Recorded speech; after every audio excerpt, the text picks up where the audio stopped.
It's been said experiences are food for the mind, but it is books that nourish the soul, inspiring the spirit and delighting the imagination. For me, there's nothing more refreshing than opening a book for the first time. It sends you to places you never expected, really allows you to deepen your understanding of the world. There is perhaps nothing more powerful than a good book. So when it came time to create libraries for Viking, we sought the expertise of London's Heywood Hill, one of the most influential booksellers in the world. Hayward Hill is a small independent bookshop in London, and it was established in 1936 by a man called George Hayward Hill. He was a very passionate bookseller, and he really put the shop on the map. Hayward Hill holds the distinction of being a royal warrant holder, which recognises those who provide goods and services to Her Majesty the Queen, His Royal Highness the Duke of Edinburgh, and His Royal Highness the Prince of Wales. It is Hayward Hill's long-standing reputation for intriguing, insightful book selections that appealed to Viking. We create libraries for people. They're usually for individuals, and it's usually around some passion in their lives. So before a single book was chosen, hundreds of hours were spent on board to better understand the unique, inquisitive character of the Viking guests. They're an incredibly eclectic, interesting group of people. Our customers are the same. That group of people who travel the world, they have a very broad outlook, and they're curious, inquisitive, people who wanted to discover the countries, but also to be stimulated intellectually, wanting to explore in a meaningful way. This is exactly the sort of people who come into our shop all the time. Our ships often have subject-specific libraries, like legendary explorers or art history. And of course, there's a robust collection of books tailored to the regions you're sailing through. Other areas, they're devoted to the sort of things that you want to read when you're on vacation. Novels, novellas, short stories, diaries, and then lots of visually interesting books, art books, photography, things that we think will enhance people's stay on the ship. Every Viking vessel sails with an extraordinarily diverse collection of books, each one hand-selected to pique the curiosity of our guests. The whole ethos of our business is personalisation, but to make a good selection of books for somewhere like a ship, you need to have the person at the top really appreciating what the purpose of books really is. It's part of our commitment to share the world in a way no one else can. It's wonderful to think of our books that we've chosen, individually chosen, on board Viking vessels, sailing all over the world and giving pleasure to people all over the world as they travel and explore the world. That really gives us all a bit of a thrill, and we hope that the books we've chosen for them will really enhance their stay on board. At Viking, we recognise that sometimes a tiny thing, like the right book, can change everything about a destination. This exactly fits with our passion for introducing people to great books.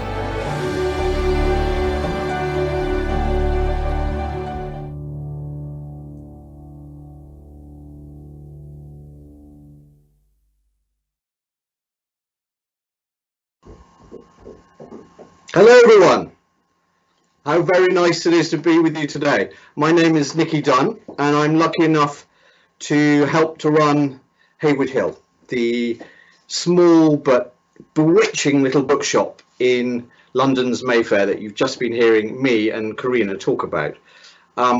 Wherever you are in the world watching this, when you're next in London, please make sure you come and say hello to us. You will be incredibly welcome. Sadly, I'm not in our bookshop today. I'm speaking to you from a cottage in rural Oxfordshire, where I'm hunkered down, locked down with my family. But I've spruced up. I've had a shave for once, put on a tie, partly because my mother's watching. So that's for you, Mum. I'm going to speak for about half an hour about what we do and tell you a little bit about some of my adventures as a bookseller. And adventures is the right word, because this tiny little place, this little bookshop in the centre of London, has given me so much, and I hope has given my colleagues a huge amount too. We have a lot of fun working there, and we meet lots of interesting people, whether they're writers or publishers or customers, and those customers may be readers or collectors. And it's been one of the great adventures of my life to run this little place, and it's taken me all over the world and all over Britain, and into the homes and into the locations of all sorts of different libraries that we've been working on, not least different Viking vessels.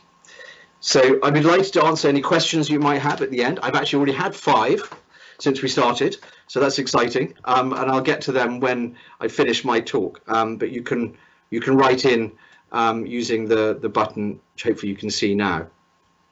So my talk is entitled Confessions of a Librarian. Well, the first confession is that I'm not a librarian. They are academics, scrupulous, meticulous, fastidious academics. And I am a mere amateur librarian, if I am a librarian. More than I'm along with my colleagues, an assembler of libraries. And I'm no book collector, I'm a amasser of books. My house is full of books, which I can go on to talk about a bit later on.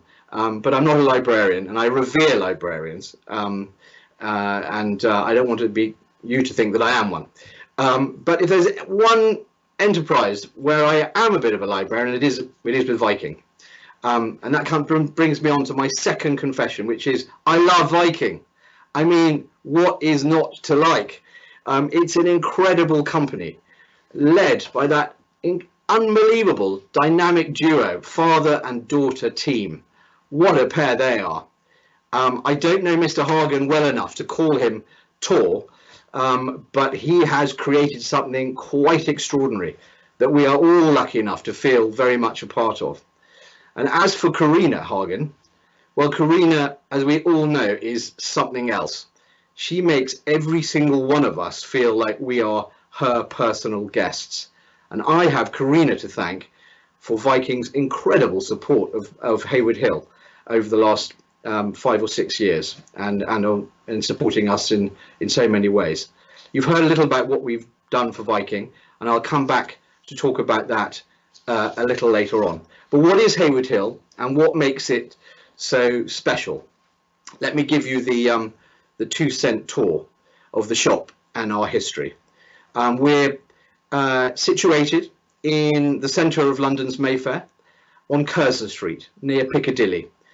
It's in the heart of, and has its roots in, at least how I like to think of it, the sort of village feel that London used to have, the village of P.G. Woodhouse's Mayfair. And here's a picture of, talking of Woodhouse, of Stephen Fry. You may have seen Stephen Fry playing Jeeves in the brilliant television adaptation of the Jeeves and Wooster series of books. And here is Stephen very kindly. I should say that I am going to do some name dropping in this talk, so prepare yourselves. Here is Stephen kindly opening a Woodhouse exhibition that we put on a number of years ago. That's not a Photoshop pig, that is actually a Berkshire sow. Her name was Gloria. We christened her Empress of Mayfair. But we put on an exhibition to celebrate Woodhouse. Stephen opened it with a bit of help from Gloria.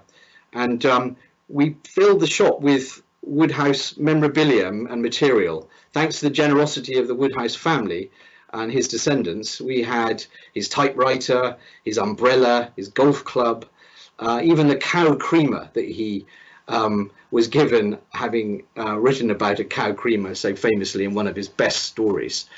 So we filled the shop full of Woodhouse material. Why did we put on the exhibition? Partly to attract some people into the shop, which is one of our main tasks, but also because we revere Woodhouse, and we revere all writers that stand the test of time, and even some that don't. But also we wanted to reflect the fact that Mayfair itself is so redolent of Woodhouse and the man and the writer. He used to live in Mayfair, as many of you I'm sure know, between the wars and up on Dunraven Street near Marble Arch. And he used to walk down every day to Charles Street, which is just around the corner from Hayward Hill. And he would work with his collaborator Ian Hay on Charles Street. And I like to think of him walking down Curzon Street, as he surely must have. And right across the street from where he worked is a pub called the Only Running Footman, and that was the setting for the club that he made Jeeves a member of, a club for gentlemen's gentlemen, and that always makes me happy to think about it. The point is, we love good writers, and generations of Hayward Hill's talented, sensational booksellers have got to know the writers of their time whilst working in the shop.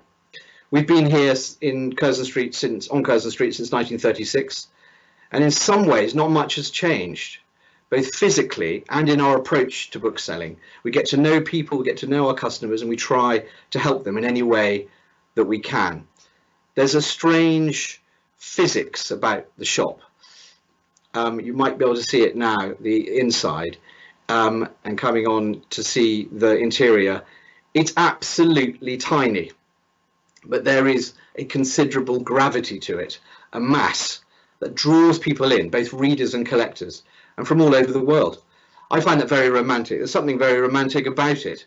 I sent this photograph to one of our customers in Manhattan, knowing that she had been coming to the shop since the 1940s. And she said, "Oh, it's just how I remember it." And that was nice to hear.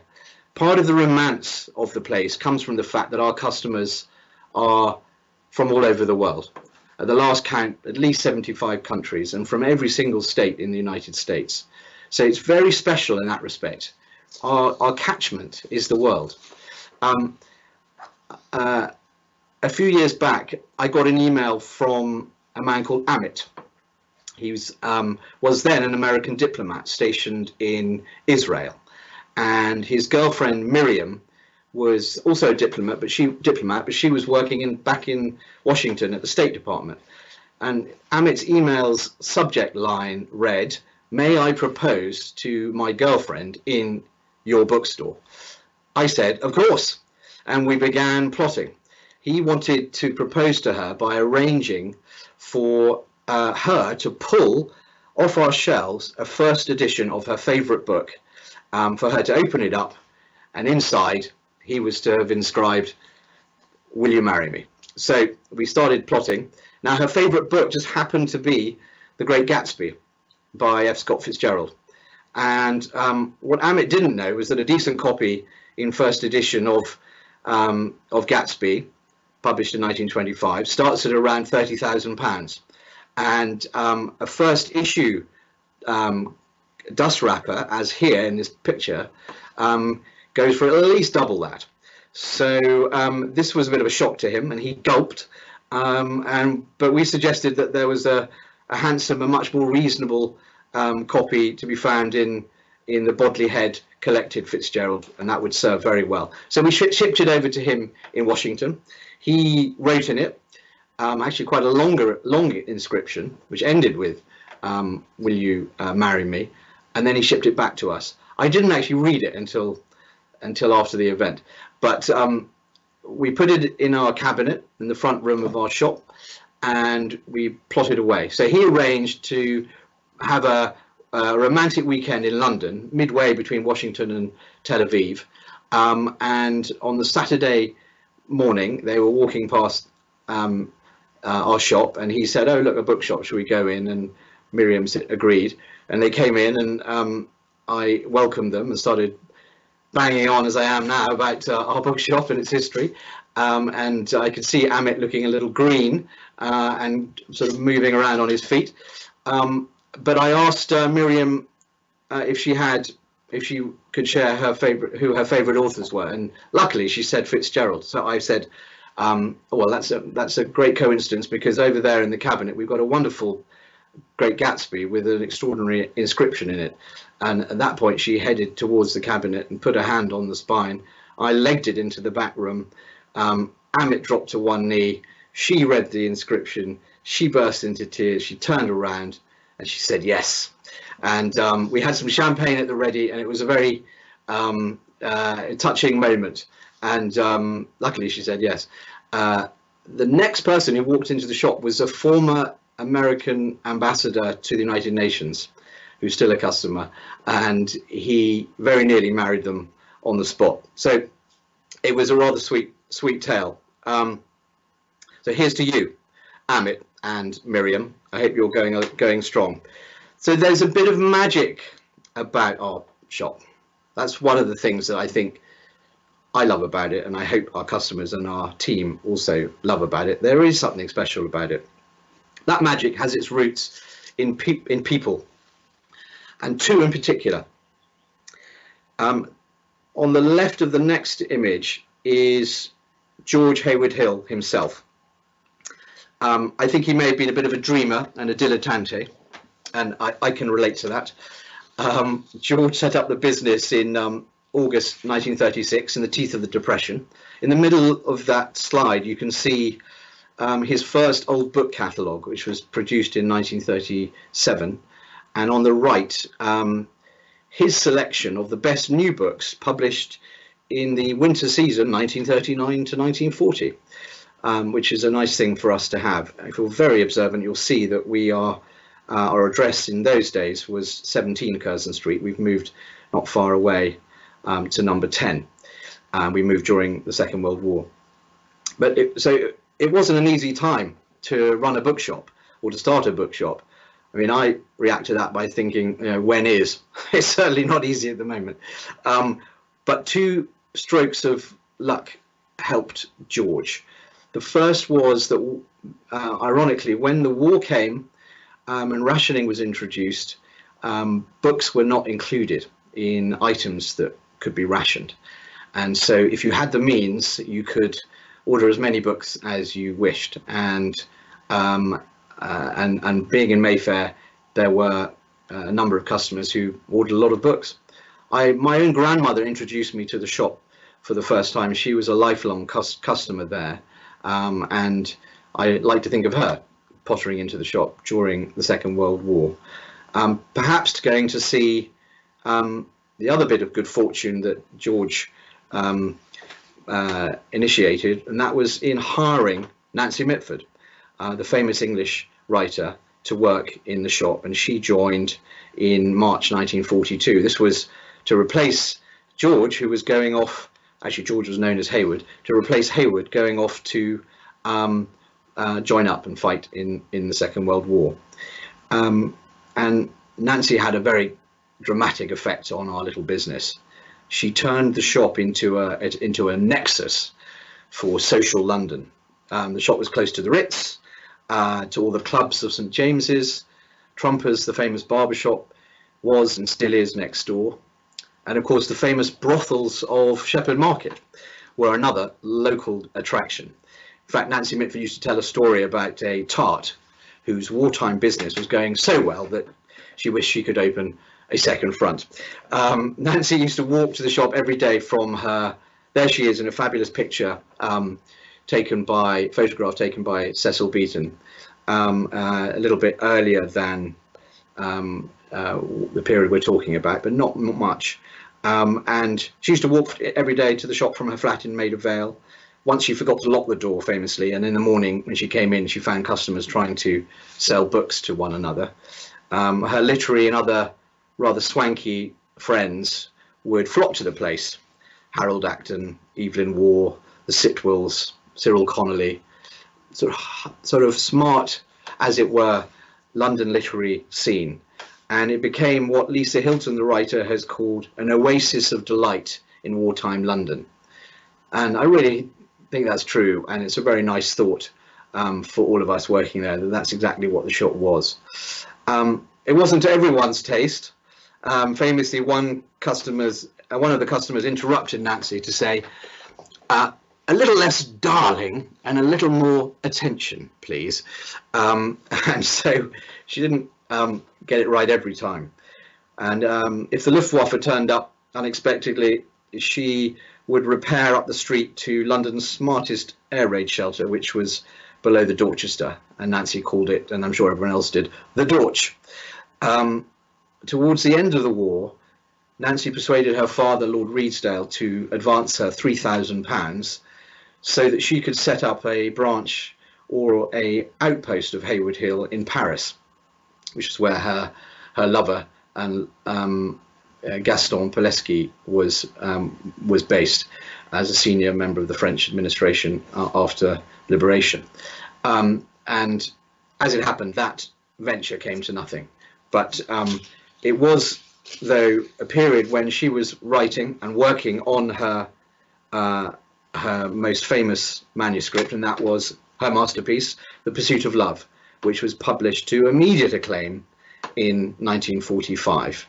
And after that, she earned quite a bit of money from the publication, and she stopped working in the shop, and in a way never looked back.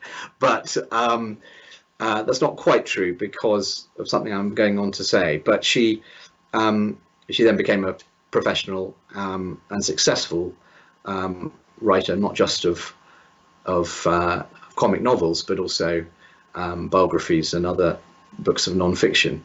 But she had firmly established our little business as a social and cultural centre, and we're still in her shadow to some extent, and delighted to be so, because the style that she engendered of people coming in and being known by the booksellers is very much still true today. And our little shop has been teeming with writers ever since. It's full of ghosts, though, not just literary ones. Actually, it was Cyril Connolly who refused to go downstairs in our shop because he said there were too many ghosts and he didn't want to encounter them. But not just literary people know the shop. Mayfair used to be at the heart of London's intelligence community back in the Second World War, and from then for the immediate decades thereafter. So much so that famously John le Carré set a scene, it can sort of symbolically set a scene in Hayward Hill in his novel Tinker Tailor Soldier Spy, and that's because MI5 used to be on Curzon Street, up the street from us. The CIA are still in Mayfair and are not far away. In fact, a few years ago, a lady came in and asked for me, a very well-dressed lady, must have been in her late 70s or 80s, and she was very softly spoken, very charming, but modest. And she said that she'd been a secretary in MI5 in the 1960s. She'd been she was a very intelligent woman. She had graduated in a degree in chemistry at Cambridge, but the only job available to her as a woman was secretary. So she took that job on Curzon Street, and but she told me, she wanted me to know that when she came down from Cambridge, as it were, she'd hardly read a novel. She'd been so focused on her chemistry, and she knew that she wanted to rectify this. So she used to come into Hayward Hill 2 or 3 lunchtimes a week, and the then manager, who went by the delightful name of Handyside Buchanan, he kept a pile of books for her in the back of the shop, and she would read her way through the entire English canon over the course of a decade or so, or quite a big chunk of it, but never bought a book, of course, but it's still a rather nice story.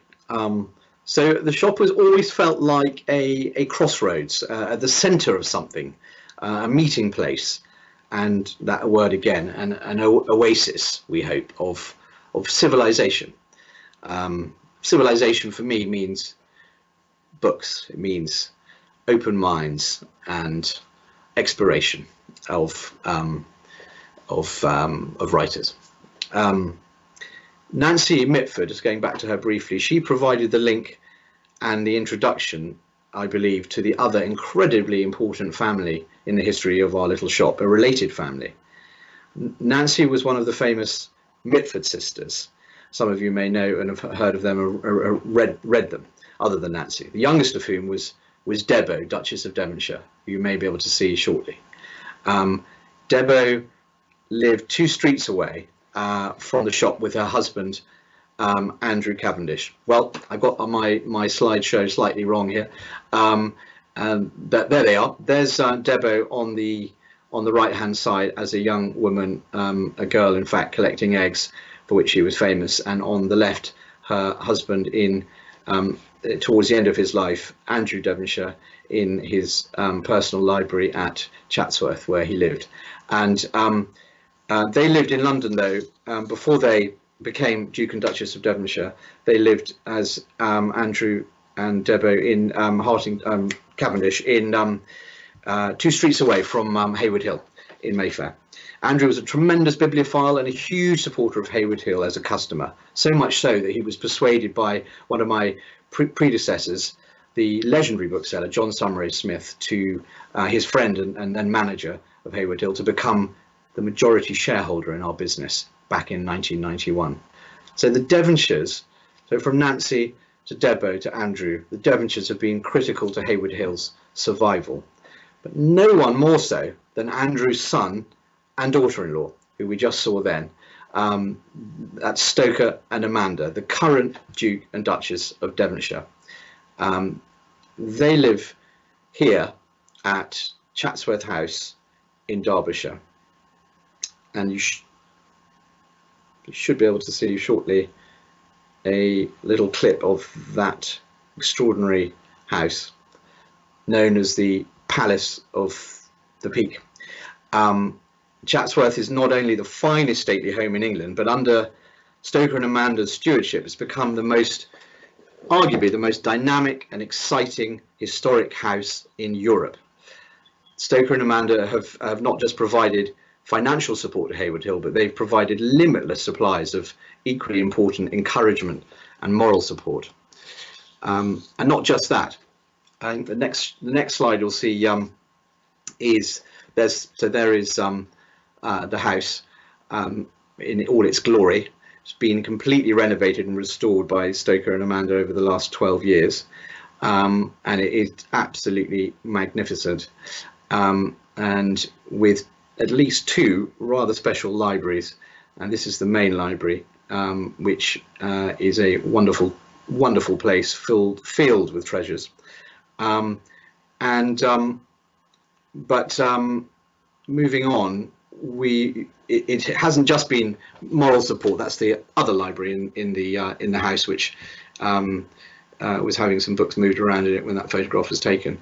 But so it's not just moral support. So there is the Duke in the shop, and he was once there when an order came in from Anna Wintour from Vogue's office in New York, and Miss Wintour, through her assistant, was ordering a book. It was just a paperback, and we were going to send it to New York.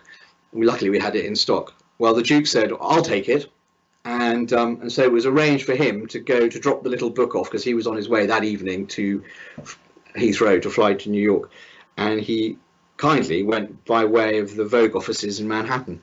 And I remember he was incredibly impressed, because he asked them in advance, well, they asked him rather, if he would like still or sparkling water when he arrived. And when he duly arrived and said hello to Anna Wintour, and handed over the Hayward Hill wrapped book, he found a small glass of iced sparkling water waiting for him, and he was very impressed by that. He wanted me to be very impressed by that, which I duly am, and we have, I think, plenty to learn from that level of attention to detail and Anglo-American hospitality. So the shop has a wonderful and living heritage, and this gives it an atmosphere all of its own. But I don't want to make it sound like a museum or a kind of relic. It's not. It's a living, breathing, energetic place, and that energy comes from one thing: incredible people working there. And that's a shot of some of the current team. There are actually 20 of us working in the business at the moment, and we're all passionate about good books.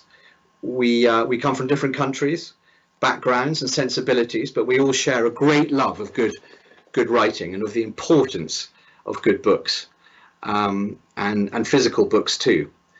I think of a book in, a physical book in one's hand a bit like a pool of cool water. You can fully immerse yourself in a book, and the quality of attention you give to a physical book is quite different, in my opinion, to the experience of reading on a screen. So we love good books, and the shop has always existed to introduce people to them. And together as a team, we've devised ways that we can be useful to readers and collectors all over the world. And we had to think, how could we replicate that experience of coming into the shop and getting a recommendation in person for people who were not in Mayfair? Inspiration came from this lady, Patricia Lovejoy. Patricia, that's a picture of some years ago, she won't mind me saying, lives in Hartford, Connecticut. And this is actually, I think this picture was taken when she was at Harvard Business School. Patricia rang the shop back in the early 70s and asked us to send her a few books. What is remarkable is that well over 40 years later, every month Patricia receives a book from Hayward Hill, if not 2 or 3. She's so well read that she tells our booksellers what she'd like to read, I think, or at least she asks them to explore some random esoteric subject, and gets them to find interesting books for her to read. But we realized that if Hayward Hill could work for Patricia in Hartford, Connecticut, surely we could make, and when she'd actually only been to the shop twice in her life, surely we could make it work for other people. And so our famous monthly book subscription was born, and that's called A Year in Books. And here's a very short film about it.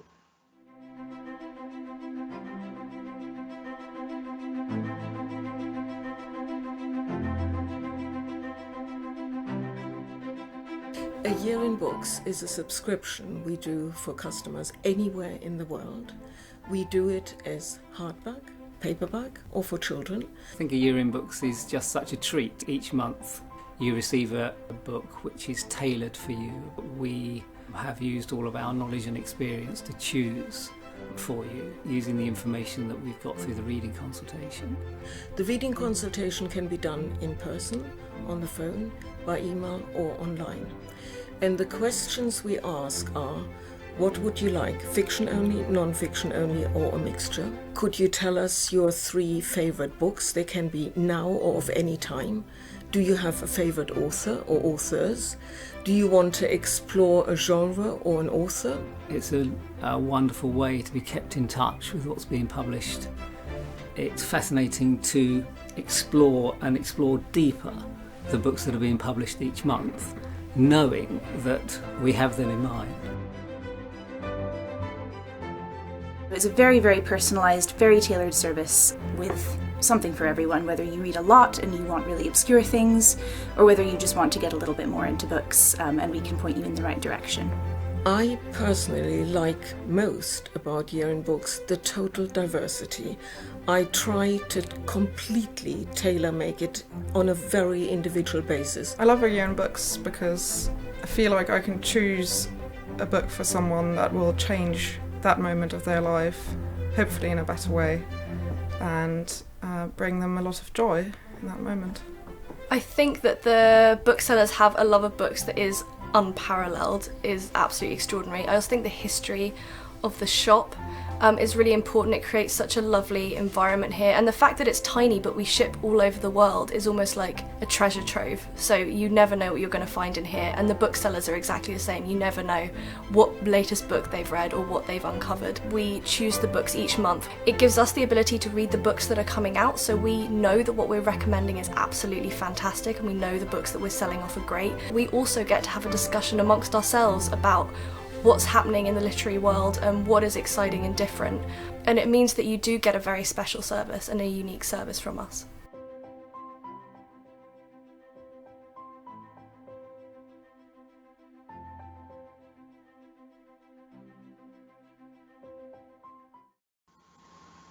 Oh, it's so great to see the shop, which I haven't been to for a little while, and to see it filled with books and with our team, all of whom you saw in the video, are still working with us. And it's such a shame that it's shut at the moment, but actually we're still able to operate our subscription service remotely, so that's still going very well.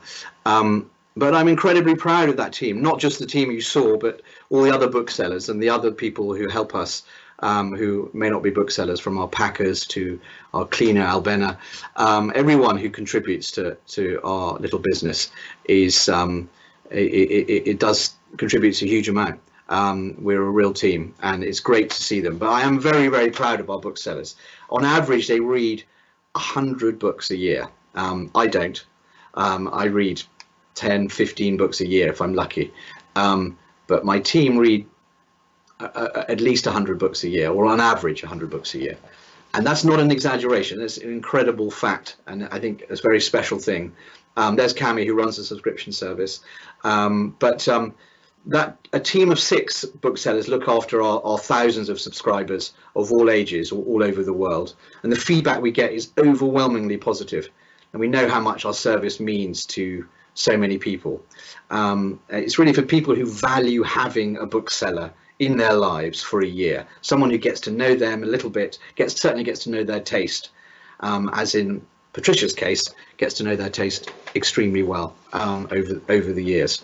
But we all firmly believe that a good book is the ultimate antidote to isolation of all kinds, especially now, of course. A book is like a landscape that you cross as you read it, a mountain that you have to climb. It's accessible to all, but it's known to you uniquely as you read it, and in the context in which you read it and encounter it. So that's our subscription service, which is at the heart of what we do, recommendations. But now we come back to Viking. And here's a picture of me in Dubrovnik, a holiday snap, as it were, but it was a work trip when I went aboard the Viking Jupiter.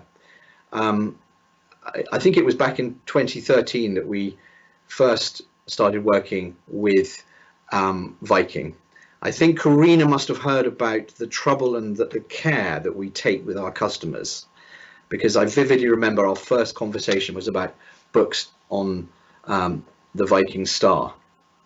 We have spent a lot of time thinking about the books that are on Viking vessels and the books that we think Viking guests will enjoy. And I think that's what Karina was looking for when she found us. Everything about Viking, after all, comes back to their incredible attention to detail. And we take the same approach. It gave me that first, actually, when I went on the Viking Jupiter, I got a lot of satisfaction. The books had been installed. It was the shakedown cruise where some of the suppliers like us were lucky enough to go on board for a couple of days. And I saw someone approach one of our bookshelves, a gent in his 60s, and he pulled about 8 or 10 books off the shelf and then walked off with them back to his cabin. And I thought 2 things. One, I think we're getting something right here. He knew that he was going to spend a few days very happy with those books. And secondly, I hoped that he was going to put them back. Which, please remember, don't go home with your books that you read on board the ship, or at least tell someone if you do. Yeah, so that was really, really great. Karina asked us from the outset for the ocean vessels. She wanted there to be a good selection of books on polar exploration on every one of the ocean vessels, and I hope you'll agree that there are some very good books on polar exploration. But when we were given that task, and it's the same with other libraries we've assembled, it wasn't an area that we knew a huge amount about. We did some research, but as often happens, part of our role and our job is to find someone we can work with who has the expertise that we may not have. And in this case, that person was a scientist called David Walton. Sadly, David's no longer with us, but he was a scientist on the British Antarctic Survey, a climate change scientist, and he spent 6 months of the year on the ice, and that's a picture of him in Antarctica, and he would then spend the other 6 months of the year, the Antarctic winter, back in the UK in his Northamptonshire cottage, reading and studying his subject of interest, his hobby subject, which was polar exploration, both poles. And through the network of book dealers, I found my way to him and didn't know what to expect. Went into his cottage, knocked on the door, he gave me a cup of tea in his kitchen, and I said, look, I need some help in identifying. It's easy to come up with books on polar exploration, but what are the good ones, and what are the essentials? What must we have? What are the most interesting ones? Visual books, historical books, biographies, the whole gamut. And he sort of ummed and ahed and said, well, yeah, I think I can probably help you in a very modest way. And then we went into his garden, into a shed, and there were thousands of books on this subject. And I spent a very happy day with him telling me about them and telling me about which were the important books to have. And so began a relationship with him, a supplier, if you like, that was very rewarding in itself. And we worked together for around 4 or 5 years before he sadly died. But he was a great man. So it is this creation, assembling of bespoke libraries that is the other personalised service that we have developed at Hayward Hill over the years. And we've built libraries on every subject under the sun. There were 2 inspirations for this service, one of whom was Andrew Devonshire, who we've seen earlier, and there he is on the left. And Andrew has a home in Ireland, and which he loved very much, but couldn't go there very much because of the troubles. And then when things got better over in Ireland and things improved, and he could go there a bit more, he was getting on a bit in years, and he spent more time at Chatsworth. So he asked my predecessor, John Summerers Smith at Hayward Hill, to come up with a library on Ireland, covering everything to do with it. Its topography, its natural history, its political history, its literary history, everything to do with Ireland. And that's what John did, and he created a fabulous library, which was then at Chatsworth and is now, I'm pleased to say, in Ireland, at their family's home. The other inspiration we saw in the slide was the late David Tang, a larger-than-life figure who many of you may have come across if you spent some time in London or in Hong Kong at his extraordinary club in Hong Kong, the China Club. And David, I went to see when I started work at Hayward Hill almost 10 years ago, and he asked him what I should do to try and keep the shop going. And he said that the best present he'd ever given his wife was a group of books on her favourite subject.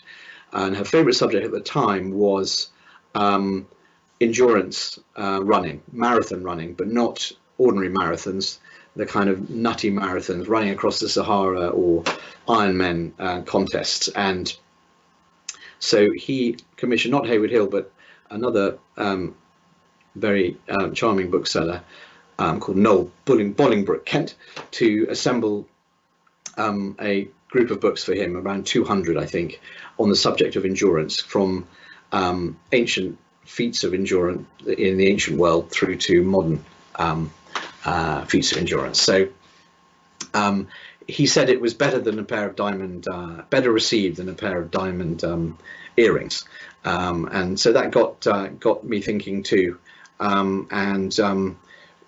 So we started out looking to offer this service more widely and telling people about it. Libraries are most often assembled not by people like me, but by collectors. And I'm often asked, why do people collect books? Not just to have a group of books, but why do people actually collect them? And I found a quote from John Milton, writing in his Areopagitica, And he wrote, "Books are not absolutely dead things, but do contain a potency of life in them to be as active as that soul was whose progeny they are." So the potency of the author is still there, present in the books, long after the author has died, as we know. And I like that image very much. I also like the idea of that potency being physically there on your shelf. The books are closed, they're mute. The voice of the author is mute until you open them, but they're there almost gagged on your shelf, jostling there next to each other. Cardinal Newman next to Christopher Hitchens. People that are strange bedfellows, you can put them and enjoy them in their proximity on your shelves. One of the pleasures of having a home library.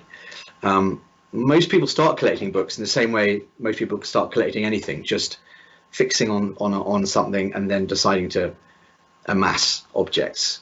But I think the true collector has a higher purpose. The old editor of the Times, William Rees-Mogg, put it this way: collecting both words and objects. In collecting the words, the collector is taking the ideas and visions of other men and women into their own mind. And in collecting objects, they're collecting the history of the transmission of those words. So a book collector who, I like that, the transmission of those words, and that is why the objects themselves are so interesting and perpetually interesting. A book collector who understood this deeply was the famous American collector Henry Folger. He was born in New York in 1857, very bright, not very wealthy, got himself into Amherst, had to fund his education partly by winning oratorical essay competitions. And it was while researching one of these competitions that he first seriously encountered Shakespeare. There he is on the left as a young, thrusting, rather sullen looking man, and then as a more benign figure later in life. So he encountered Shakespeare as a young man, and then age 24 he went to work for John D. Rockefeller and ended up running Standard Oil with Rockefeller, and so began his lifelong quest and mania for material relating to Elizabethan theatre and Shakespeare in particular. And by the end of his life, as I'm sure some of you know, he had amassed over 500,000 objects relating to Elizabethan theatre, including 82 of the known 235 surviving copies of Shakespeare's first folio, the book that was published of collected plays of William Shakespeare after his death by his great friend, 7 years after his death in 1623. And that Folger Shakespeare Library that was established to house his collection, actually the foundation stone was laid by Folger and he died shortly afterwards after a long battle to get hold of the site on Capitol Hill in Washington. He finally got the last holdout from the houses on the street, and he could buy the last house, and then he flattened it and this extraordinary institution was created. And so by assembling books in a sort of mania, which engulfed him for sort of 40 or 50 years, assembling books, not just books, playbills, everything to do with Elizabethan theatre, he has created something for the world that will endure. And I think that's really wonderful, a great resource for the world. So amassing material on a subject is a very good thing. The power of these objects, though, is often very palpable. It was brought home to me a few years ago. Actually, on the 400th anniversary of Shakespeare's death, we put on an exhibition in Hong Kong with the help of customers and others who supported us. And that's actually Carrie Lamb, who's in happier times, kindly opened our exhibition. But the copy was, we took a copy of Shakespeare's first folio to Hong Kong. It was actually the second that had ever gone there. So, and there it is. It's actually a copy that belongs to Eton College in their library, the public school in England. And I carried it myself. I didn't want to risk it with a courier. And when I took hold of that briefcase, specially built briefcase to house the book, from the librarian at Eton in the dusk on a cold evening at Eton, I remember thinking of the of the men, because they would have been men, who created that book, manufactured it in the East End of London, possibly illiterate men who had to choose the type and set the type from little sacks to set the 900,000 words that went into that book. I thought of those men, and then me there taking this sort of treasure across the world. Anyway, we exhibited the book in Sotheby's, kindly, thanks to them, in Hong Kong. And one of their team appeared one morning during the exhibition, and she stood in front of the book with her hand to her mouth, and then she burst into tears. And she was just so moved by its power as an object, and that was rather nice. So if you have a library of any size, that was an aside, if you have a library of any size, what does it give you? Well, Philip Larkin, I think, summed this up very well. He was one of England's, as you will know, greatest post-war English poets, and a librarian too, working first in Belfast and then at the university in Hull. And his ode to the library, which should be on your screen now, if there it is, ends with a brilliant phrase about the purpose and point of, in his case, public libraries. So youth and age link like ink and page, in this house join, minting new coin. That's how I feel about libraries. Minting new coin is the point. When you spend time reading, you mint new coin, new thoughts in your mind. But even better, the knowledge that one acquires becomes not only visitable, you can go to your mind and remind yourself of that new coin that you've minted, but you can also physically visit the book where it came from in your own library, in the sanctuary that is your library. That's what I like about libraries, and I think people who assemble them get that pleasure from them. Over the years, we've become quite adept at assembling libraries. The very first one I worked on was for a hotel, and the first person who stayed in that room was President Clinton, and the owner of the hotel very kindly rang me afterwards to say that the only thing President Clinton wanted to talk about his new hotel, which had cost a huge amount of money, was the books in the hotel room, which he said was the best he'd ever seen in a hotel. So I was very pleased with that, and as you can tell, I'm still dining out on it. But we've assembled books on every kind of subject matter. There's a few slides coming up now, just very quickly to finish, showing you some of the projects that we've worked on. We often go to this place, the London Library in St James's Square, to carry out research, to identify the books that we need for a particular subject. And then we go on that equally fun part of the job, which is looking for the books themselves and coming across people like David Walton, as I said before. That's the lovely reading room in the library. I actually prefer the stacks, which are a little bit rougher, where one can explore endlessly. And then just coming on to some of the libraries that we've worked on, those are the stacks in the London Library. They've got several miles and several millions of books to look through. It's a splendid place, and everyone should be a member of it.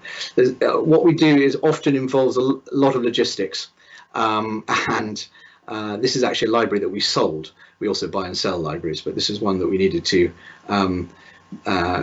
take a lot of care over, and that was our sort of check that everything was there. So it's a very logistically heavy business. And moving on very quickly, there's the same library all boxed up. You'll see some more images of shelves. That was a library in France on human responses to the natural world, both in the past and people, contemporary writers writing about the future of the planet. Here's the history of modernism, bottom left, a place in Switzerland, a travel library featuring great travel writers as well in London. And I think finally, a library in the Caribbean, focused entirely on the Caribbean, a general reading library in the UK. And I think there's just one more slide of That's where one of our libraries is in France, which is a lovely place which you should visit, in Limoges. And that's also within that chateau. And another shot of it. One more. I realise I've gone way over time. An apartment in London. And here, the history of capitalism, which is a very interesting project. We've literally put things together on almost any subject. And we, as I said, we also sell libraries. We sold the collection of George MacDonald Fraser a few years ago. He was a Hayward Hill customer, and so all the books that influenced his writing as a novelist and as a non-fiction writer were in the shop. And we, to promote the sale, I think there's a slide. We persuaded Dominic West to dress up as Flashman, which he duly did, and pranced around Mayfair, which was great fun. And thanks to Dominic for doing that. So I think all book lovers understand the pleasures and the importance of having a library at home. There's something quite paradoxical about it. It's very personal to you, what you choose to buy, but it's also something ideal about a library, because you won't have read everything that you want to. So, and it's also a kind of a form of self-defense, and an aspiration and a vulnerability. Lots of appealing things about bookshelves, and that's it really. I've had a lot of fun talking to you. I hope you have not all fallen to sleep. I've gone way over time. There's a huge amount of enjoyment to be had in books still. I hope you'll explore the shelves the next time you're on a Viking vessel and think of Hayward Hill. As I said at the beginning, you'll be incredibly welcome next time you are in London, if you to come and say hello. I'm now just going to quickly look through it, see if we've got any questions, and we have a couple, in fact quite a few, so I'll just answer a few. What's the future of collecting books? Will it only be rare first editions that are sought after? Well, who can say? The author whose books have gone up most in value in modern times would have to be J.K. Rowling. I was looking at this earlier. The first book in the Harry Potter series now, very few published, in the low hundreds. And the first book now retails for around £75,000, and that's even without a signature. So it's an unusual thing. I think millennials or younger readers will perversely treasure physical objects even more, given how much time they spent in a digital electronic format in other ways. So I think millennials will and younger readers will collect avidly. The biggest surprise, what was the biggest surprise to come through the door in terms of a book? Well, this was actually a book that belonged to another dealer, and I borrowed it in order to try and sell it to one of my customers. And it has to be Lord Byron's copy of Frankenstein, inscribed to him by Mary Shelley. It's actually a 2-volume book, was published in 2 volumes originally. This was only the first volume, but still a very humble object. But opening that book up, it literally put hairs onto the back of my neck.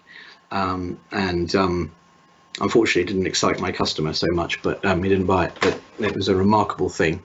I think it was offered for sale at about £350,000.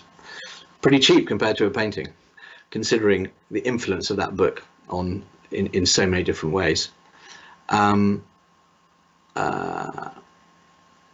What might be the most rare book? This is Lowie Jones from St Paul, printed in the 20th century, that you would love to discover in that proverbial box of books from someone's attic. Well, from the 20th century, I would say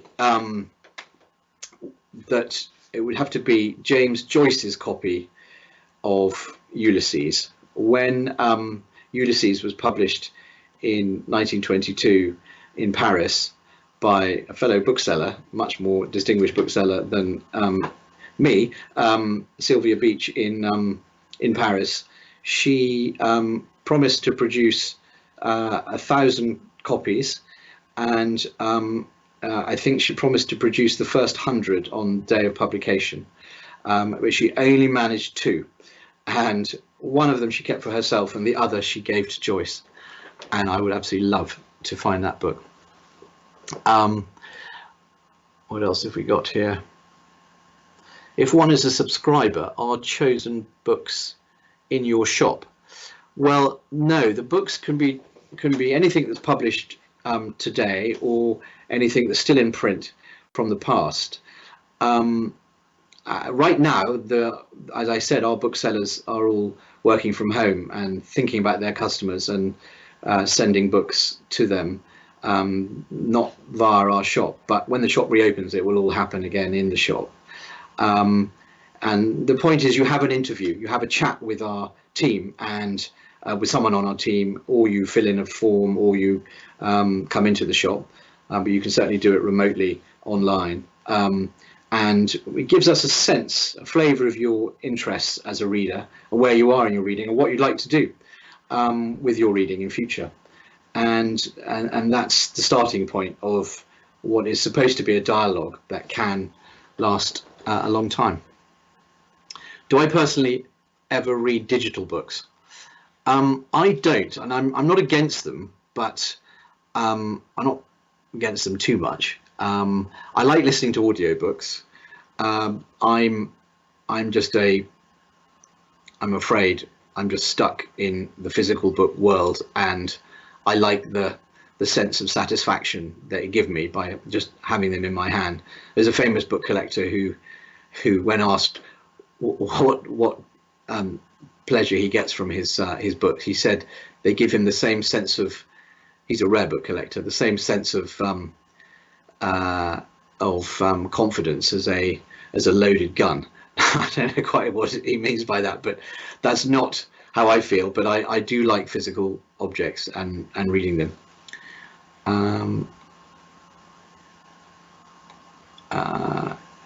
We don't stock books in foreign languages. Someone saying, George Palmer in Venice is saying, I don't see my book on your shelves. Why is that? That's very good, George. Well, I'm sorry but to say that I don't have your book, but this actually is not my bookshelf. This is a friend's house I'm staying in, and these are his shelves.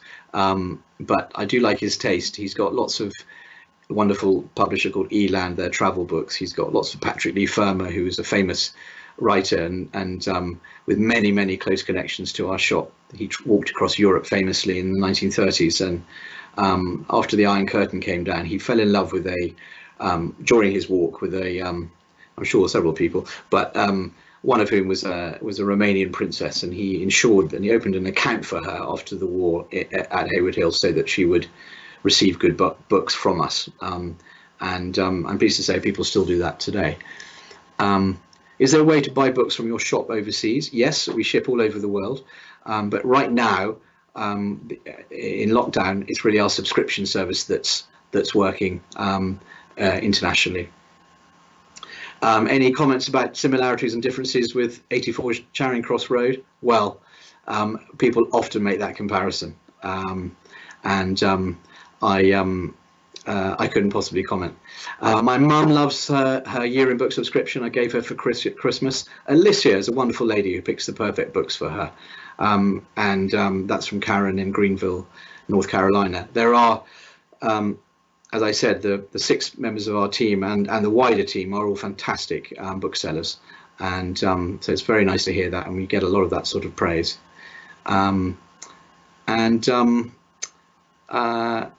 Yes, somebody's asking again about the titles behind me.